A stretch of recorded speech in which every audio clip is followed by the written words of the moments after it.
ਜੀ ਹਸਪਤਾਲੀ ਚੋਂ ਗੰਦ ਨਹੀਂ ਮਰਿਆ। ਗੰਦ ਮਰ ਜਾਂਦਾ ਹੈ ਲੇਕਿਨ ਹਰ ਮਸਲੇ ਦਾ ਇੱਕ ਹੱਲ ਹੁੰਦਾ ਔਰ ਉਹਦਾ ਇੱਕ ਹੱਲ ਦਾ ਇੱਕ ਪ੍ਰੋਪਰ ਤਰੀਕਾ ਹੁੰਦਾ ਕਿ ਕਿਸ ਤਰੀਕੇ ਨਾਲ ਹੱਲ ਕਰਨਾ ਹੈ। ਪਹਿਲੇ ਜ਼ਰਾ ਕੈਮਰਾ ਮਾਰ ਕੇ ਦਿਖਾ ਵੀ ਇਸ ਆਲੂ ਦੀ ਫਸਲ ਦੇ ਵਿੱਚ ਜੜੀ ਬੂਟੀ ਦਾ ਕੰਟਰੋਲ ਕਿਉਂ ਨਹੀਂ ਹੋਇਆ। ਇਹਦੀ ਰੀਜ਼ਨ ਮੈਂ ਤੁਹਾਨੂੰ ਦੱਸਣਾ। ਦੇਖੋ ਪਹਿਲੀ ਤਾਂ ਗੱਲ ਇਹ ਆ ਕਿ ਜਿਹੜੀ ਇਸ ਟਾਈਮ ਇਹਦੇ ਵਿੱਚ ਜੜੀ ਬੂਟੀ ਮੌਜੂਦ ਹੈ ਉਹ ਮੁਰਖ ਹੈ ਔਰ ਉਹ ਇੰਤਹਾਈ ਖਤਰਨਾਕ ਜੜੀ ਬੂਟੀ। ਉਹਦਾ ਕੰਟਰੋਲ ਕਰਨਾ ਆਲੂ ਦੇ ਵਿੱਚ ਬਹੁਤ ਹੀ ਹੋ ਜਾਂਦਾ ਲੇਕਿਨ ਬੜਾ ਔਖਾ ਹੈ, ਯਾਨੀ ਮਿਹਨਤ ਤਲਬ ਹੈ, ਯਾਨੀ ਬੜਾ ਟੈਕਨੀਕਲ ਹੈ। ਸਿਰਫ ਇਹ ਮੁਰਖ ਦਾ ਕੰਟਰੋਲ ਨਹੀਂ ਬਲਕਿ ਹਰ ਜੜੀ ਬੂਟੀ ਦਾ ਕੰਟਰੋਲ ਆਲੂ ਦੀ ਫਸਲ ਦੇ ਵਿੱਚ ਥੋੜਾ ਜਿਹਾ ਟੈਕਨੀਕਲ ਹੈ। ਦੇਖੋ ਅਸੀਂ ਆਲੂ ਦੀ ਫਸਲ ਦੇ ਵਿੱਚ ਪਹਿਲਾਂ ਚੂੰਕਿ ਉਗਾਓ ਤੋਂ ਪਹਿਲੇ ਸਪਰੇਅ ਕਰਨਾ ਹੁੰਦਾ ਹੈ। ਜੇ ਬਾਅਦ ਔਕਾਤ ਸਾਡਾ ਕੰਟਰੋਲ ਨਾ ਹੋਵੇ ਫਿਰ ਅਸੀਂ ਸੈਕੰਡ ਆਪਸ਼ਨ 'ਚ ਜਾਂਦੇ ਉਗਾਓ ਤੋਂ ਬਾਅਦ ਆਲੀ 'ਚ। ਪਹਿਲੇ ਕੰਟਰੋਲ ਕਰਨ ਦੇ ਵਿੱਚ ਅਸੀਂ ਜ਼ਿਆਦਾਤਰ ਜਿਹੜੇ ਉੱਗੇ ਹੋਏ ਗੰਦ ਨੂੰ ਸਾੜਨ ਲਈ ਅਸੀਂ ਗ੍ਰਾਮੋਕਸੂਨ ਇਸਤੇਮਾਲ ਕਰਨੇ ਔਰ ਜਿਹੜਾ ਇਹ ਨਹੀਂ ਉੱਗਿਆ ਉਹਨੂੰ ਰੋਕਣ ਲਈ ਅਸੀਂ ਪੈਂਡੀਮੈਥਲੀਨ, ਉਸ ਤੋਂ ਬਾਅਦ ਅਸੀਂ ਮੈਟਰੀਬਿਊਜ਼ਨ ਇਸਤੇਮਾਲ ਕਰਨੇ ਆ। ਮੈਟਰੀਬਿਊਜ਼ਨ ਤੇ ਪੈਂਡੀਮੈਥਲੀਨ ਉਹ ਆਪਣਾ ਇੱਕ ਕੰਮ ਕਰਦੀਆਂ, ਉਹਨਾਂ ਦਾ ਕੰਮ ਲੈਦਾ। ਲੇਕਿਨ ਮਸਲਾ ਕਿੱਥੇ ਆਉਂਦਾ? ਮਸਲਾ ਗ੍ਰਾਮੋਕਸੂਨ ਦੇ ਸਪਰੇਅ ਕਰਨ ਦੇ ਟਾਈਮ ਦੇ ਵਿੱਚ, ਜ਼ਮੀਨ ਦੇ ਉਸ ਟਾਈਮ ਵੱਤਰ ਦੇ ਵਿੱਚ ਔਰ ਉਸ ਟਾਈਮ ਜਿਹੜਾ ਮੌਸਮ ਹੈ, ਵੈਦਰ ਹੈ, ਯਾਨੀ ਉਸ ਟਾਈਮ ਧੁੱਪ ਹੈ ਜਾਂ ਨਹੀਂ ਹੈ, ਇਹ ਤਿੰਨ ਚੀਜ਼ਾਂ ਤੇ ਡਿਪੈਂਡ ਕਰ ਰਿਹਾ ਹੁੰਦਾ ਹੈ। ਅਗਰ ਤੇ ਤੁਸੀਂ ਪਾਣੀ ਇਸ ਤਰੀਕੇ ਨਾਲ ਲਾਇਆ, ਤੁਹਾਡੀ ਸਾਰੀ ਜ਼ਮੀਨ ਨੂੰ ਵੱਤਰ ਨਹੀਂ ਮਿਲਿਆ, ਸਾਰੀ ਖੇਲੀ ਨੂੰ ਵੱਤਰ ਨਹੀਂ ਮਿਲਿਆ ਤੇ ਗੰਦ ਜਿਹੜਾ ਨਾ ਉਹ ਜਿਹਨੂੰ ਵੱਤਰ ਮਿਲਿਆ ਉੱਗ ਪਿਆ ਤੇ ਬਾਅਦ ਵਿੱਚ ਤੁਸੀਂ ਸਪਰੇਅ ਕਰ ਦਿੱਤੀ, ਗ੍ਰਾਮੋ ਨੇ ਜਿਹੜਾ ਉੱਗਿਆ ਸਾੜ ਦਿੱਤਾ ਔਰ ਜਿਹੜਾ ਜ਼ਮੀਨ ਦੇ ਵਿੱਚ ਸੀ ਜਿਹੜਾ ਇਹ ਨਜ਼ਰ ਨਹੀਂ ਸੀ ਆਇਆ ਉਹਦੇ ਤੇ ਗ੍ਰਾਮੋਕਸੂਨ ਨਹੀਂ ਪਈ ਤੇ ਉਹ ਨਹੀਂ ਸੜਿਆ, ਉਹ ਬਾਹਰ ਆ ਗਿਆ, ਯਾਨੀ ਗੰਦ ਨਹੀਂ ਸੜਿਆ।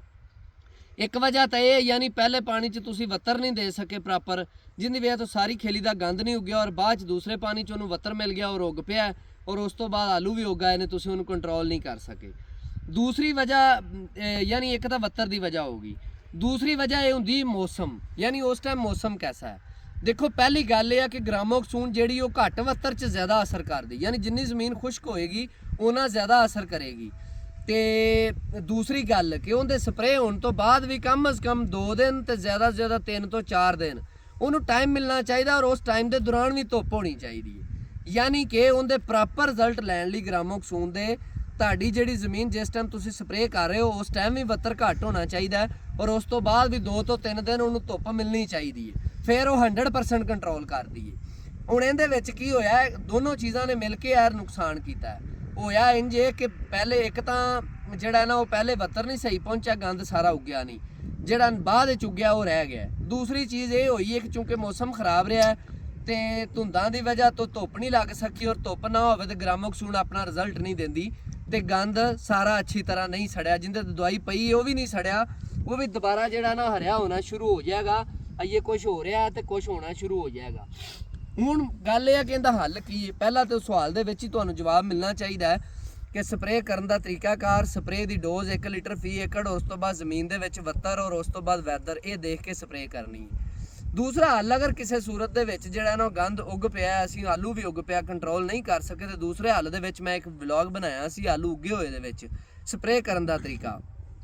ਦੂਸਰੇ ਹੱਲ ਦੇ ਵਿੱਚ ਅਗਰ ਮੁਰਖ ਹੈ, ਅਗਰ ਹੋਰ ਕੋਈ ਗੰਦ ਹੈ ਤੇ ਸ਼ਾਇਦ ਗੁਜ਼ਾਰਾ ਹੋ ਜਾਏ ਕਿ ਮਤਲਬ ਕੋਈ 10 ਦਿਨ ਲੇਟ ਵੀ ਸਪਰੇਅ ਹੋ ਜਾਏ, ਕੋਈ ਗੱਲ ਨਹੀਂ। ਲੇਕਿਨ ਅਗਰ ਮੁਰਖ ਹੈ ਤੇ ਇਹਨੂੰ ਫੌਰਨ ਇਹਨੂੰ ਮੈਨੇਜ ਕਰਨਾ ਔਰ ਇਹਨੂੰ ਮੈਨੇਜ ਕਿਵੇਂ ਕਰਨਾ ਮੈਂ ਇੱਕ ਵੀਡੀਓ ਬਣਾਈ ਹੈ ਜਿਹਦੇ ਵਿੱਚ ਗ੍ਰਾਮੋਕਸੂਨ ਵੀ ਅਸੀਂ ਸਪਰੇਅ ਕਰ ਸਕਦੇ ਹਾਂ ਜਾਂ ਉੱਗੇ ਹੋਏ ਆਲੂ ਦੇ ਉੱਤੇ ਜੜੀ ਬੂਟੀ ਕੰਟਰੋਲ ਕਰਨ ਵਾਲੀਆਂ ਮੁਖਤਲਿਫ ਦਵਾਈਆਂ ਮੌਜੂਦ ਨੇ, ਉਹ ਵੀ ਅਸੀਂ ਸਪਰੇਅ ਕਰ ਸਕਦੇ ਹਾਂ। ਲੇਕਿਨ ਉਹਨੂੰ ਸਪਰੇਅ ਸਿਰਫ ਸਿੰਗਲ ਫੁਹਾਰੇ ਦੇ ਨਾਲ ਖੇਲੀ ਦੇ ਵਿੱਚ ਰੱਖ ਕੇ ਕਰਨਾ ਹੈ, ਯਾਨੀ ਜਿੱਥੇ ਆਲੂ ਦੇ ਉੱਤੇ ਨਾ ਪਏ। ਇਸ ਤੋਂ ਇਲਾਵਾ ਇਹਦਾ ਕੋਈ ਤੀਸਰਾ ਤਰੀਕਾ ਨਹੀਂ ਹੈ। ਅਗਰ ਤੁਸੀਂ ਉਹ ਸਪਰੇਅ ਆਲੂ ਦੇ ਉੱਤੇ ਕਰੋਗੇ ਉਹਦਾ ਆਲੂ ਦੇ ਉੱਤੇ ਕਾਫੀ ਜ਼ਿਆਦਾ ਸਟ੍ਰੈਸ ਹੁੰਦਾ ਹੈ। ਔਰ ਅਗਰ ਅਸੀਂ ਸਿਰਫ ਮੁਰਖ ਦੀ ਗੱਲ ਕਰੀਏ, ਸਿਰਫ ਮੁਰਖ, ਤੇ ਮੁਰਖ ਨੂੰ ਪਾਕਿਸਤਾਨ ਦੇ ਵਿੱਚ ਕੋਈ ਐਸੀ ਟੈਕਨੋਲੋਜੀ, ਕੋਈ ਐਸੀ ਦਵਾਈ ਨਹੀਂ ਹੈਗੀ ਜਿਹੜੀ ਇਹਨੂੰ 100% ਖਤਮ ਕਰੇ। ਸਿਰਫ ਇੱਕ ਕੇਸ ਦੇ ਵਿੱਚ ਦਵਾਈਆਂ ਹੈ ਨੇ ਜਿਹੜੀਆਂ ਤਕਰੀਬਨ 80% ਖਤਮ ਕਰਦੀਆਂ ਨੇ। ਜਿਸ ਟਾਈਮ ਮਕਈ ਤੁਹਾਡੀ ਖੜੀ ਹੋਏ, ਮਕਈ ਤਕਰੀਬਨ ਗੋਡੇ ਹੋਏ, ਘੁਟਨੇ ਜਾਂ ਇਸ ਤੋਂ ਥੋੜੀ ਵੱਡੀ ਹੋਏ, ਉਸ ਟਾਈਮ ਤੁਸੀਂ ਮੁਰਖ ਦੀ ਸਿੰਗਲ ਫੁਹਾਰੇ ਵਾਲੀ ਨਾਲੀ ਨਾਲ, ਟੈਂਕੀ ਨਾਲ, ਬੈਟਰੀ ਵਾਲੀ ਟੈਂਕੀ ਨਾਲ ਤੁਸੀਂ ਸਪਰੇਅ ਕਰਨੀ। ਇੱਕ ਖੇਲ ਦੇ ਵਿੱਚ, ਇੱਕ ਬੈੱਡ ਦੇ ਵਿੱਚ ਉੱਤੇ ਸਪਰੇਅ ਕਰਨੀ। ਉਹਦੇ ਵਿੱਚ ਤਕਰੀਬਨ 80% ਮੁਰਖ ਤੇ ਉਹਦੀ ਗੰਢੀ ਵੀ ਖਤਮ ਹੋ ਜਾਂਦੀ, ਜਿਹੜੀ ਕੋਈ 10-20% ਰਹਿ ਜਾਂਦੀ ਹੈ ਉਹਦੇ ਵਿੱਚ ਵੀ ਉਹਦਾ ਇਫੈਕਟ ਆਇਆ, ਕੋਈ ਦਵਾਈ ਬਾਅਦ ਵਿੱਚ ਵੀ ਉਹਨੂੰ ਕੰਟਰੋਲ ਕਰਦੀ ਹੈ।